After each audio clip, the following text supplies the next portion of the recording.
بسم اللہ الرحمن الرحیم۔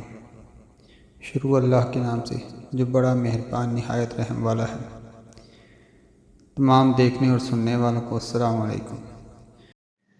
حضرت نوح علیہ السلام آپ کو ابو البشر ثانی بھی کہا جاتا ہے۔ حضرت نوح علیہ السلام کے والد کا نام لمک تھا اور والدہ کا نام سخا بن انوش تھا۔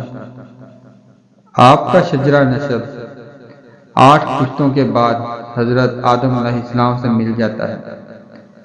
آپ 40 برس کی عمر میں نبی ہوئے۔ حضرت نوح علیہ السلام پہلے رسول بھی کہلائے۔ جب حضرت نوح علیہ السلام کو اللہ تعالیٰ نے نبوت سے سرفراز فرمایا تو اس وقت آپ کی قوم بت پرست تھی اور ان کے مشہور بتوں کی پوجا کیا کرتی تھی۔ جن بتوں کی یہ قوم پوجا کیا کرتی تھی ان کا رب العالمین کے ہاں کوئی دخل اور وقت نہ تھی اور نہ ہی وہ کوئی سفارش کر سکتے تھے۔ حضرت نوح علیہ السلام نے اپنی قوم کو توحید کی طرف بلایا اور فرمایا، تم بتوں کی پوجا کیوں کرتے ہو جبکہ ان کی کوئی اہمیت نہیں، اور تم خدا کے ساتھ بلا وجہ مٹی کی مورتیوں کو شریک ٹھہراتے ہو جبکہ وہ اکیلا ہے اور زمین و آسمان کا پیدا کرنے والا ہے۔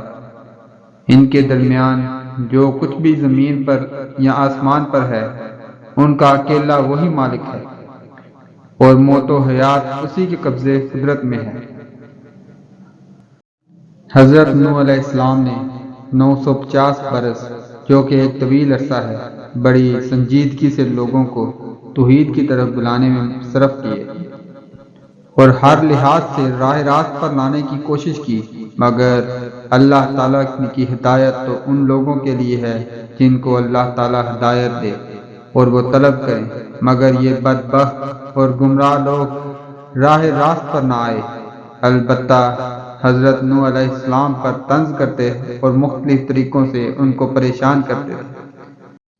آپ نے ان پر واضح کر دیا کہ مجھے نہ تمہارے مال کی خواہش ہے، نہ جاہ و منصب کی، اور نہ میں تم سے اجرت کا طلبگار ہوں، اور اس خدمت کا حقیقی اجر و ثواب اللہ تعالیٰ کے ہاتھ میں ہی ہے اور وہی بہتر قدردان ہے۔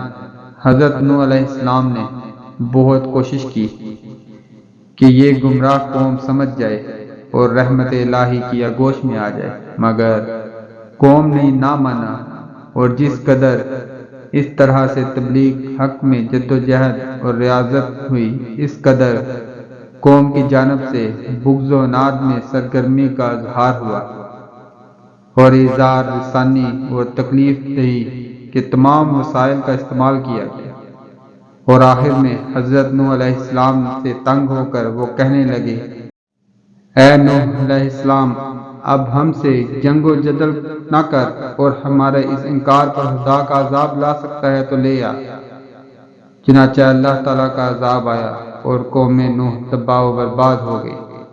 حضرت نوح علیہ السلام کی عمر 1000 سال سے زائد تھی، تب انہوں نے وفات پائی۔